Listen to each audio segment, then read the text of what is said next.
Sebentar lagi Ramadan dan Lebaran ya, momen yang pastinya kita semua tunggu-tunggu, penuh berkah.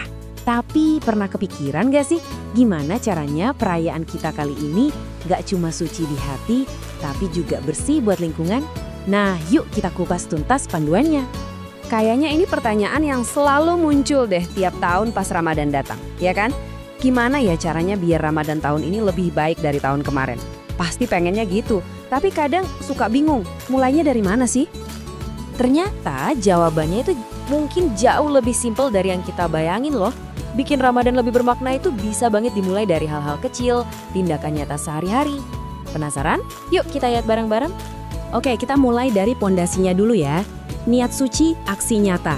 Intinya kita mau coba sambungin nih, niat baik kita di bulan Ramadan untuk jadi lebih baik dengan aksi nyata buat jaga bumi kita. Nah, ini dia nih kalimat kuncinya. Ramadan bersih, sucikan hati. Ini dalam banget loh artinya. Bersih di sini itu bukan cuma soal hati yang suci, tapi juga soal lingkungan kita yang bersih dari sampah. Dua-duanya itu ternyata nyambung banget. Bener banget. Kadang kita mikir perubahan itu harus besar ya. Padahal perjalanan jadi pribadi yang lebih baik di bulan suci ini ya justru dimulai dari kebiasaan-kebiasaan kecil yang mungkin kita anggap sepele. Dari situlah semua perubahan besar dimulai.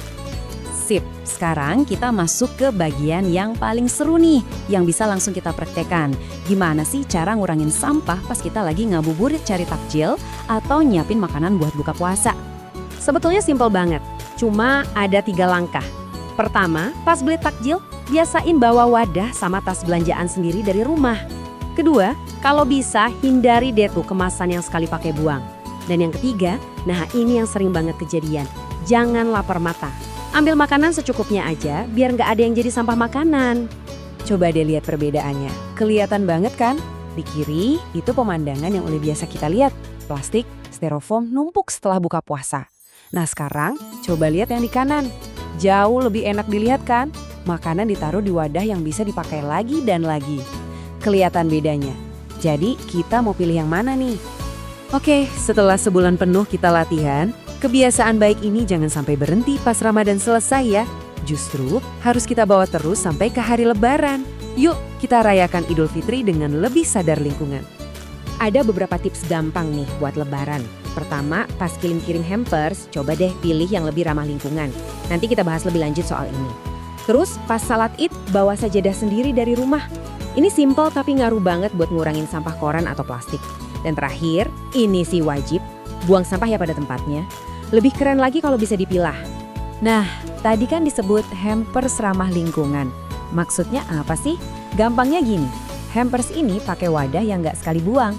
Bisa keranjang rotan, besek bambu yang klasik itu, atau kotak kain yang cantik. Jadi setelah isinya diambil, wadahnya masih bisa dipakai lagi. Keren kan? Dan yang pasti, kurangin deh bungkus plastik yang nggak penting. Lebaran itu rasanya nggak lengkap tanpa mudik ya. Ketemu keluarga, silaturahmi, itu momen yang indah banget. Tapi coba bayangin, jutaan orang berangkat barengan, pasti ada dampaknya kan ke lingkungan? Ya polusi, ya macet di mana-mana. Jadi pertanyaannya sekarang, gimana caranya biar perjalanan mudik kita yang niatnya baik buat silaturahmi ini nggak malah ngerusak bumi? Tenang, pasti ada kok caranya.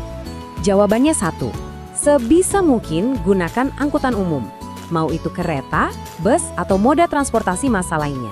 Kalau kita bareng-bareng milih ini, bayangin deh berapa banyak mobil pribadi yang berkurang di jalanan. Biar lebih kebayang, coba lihat deh grafik ini. Itu yang tinggi, itu emisi polusi dari mobil pribadi. Terus bandingin sama yang di sebelahnya, punya angkutan umum. Jauh banget kan bedanya? Ini bukti nyata loh. Jadi milih naik angkutan umum itu bukan cuma soal ngindarin macet, tapi juga aksi konkret kita buat udara yang lebih bersih. Nah setelah bahas semua yang teknis-teknis tadi, kita balik lagi ke intinya. Semua tips tadi itu bukan cuma soal gaya hidup atau ikut-ikutan tren loh, tapi ini semua adalah bagian dari perjalanan spiritual kita. Jadi, yuk kita sama-sama jaga lingkungan kita dari sampah. Ini ajakan yang sederhana, tapi maknanya besar. Anggap saja ini sebagai bagian dari ibadah kita, wujud nyata dari keimanan kita.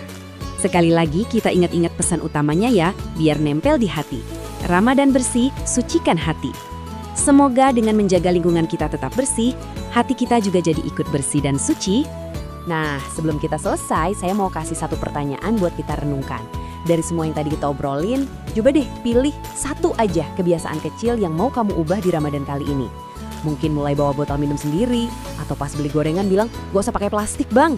Apapun itu, karena ingat perubahan besar selalu dimulai dari satu langkah kecil. Selamat menunaikan ibadah puasa ya.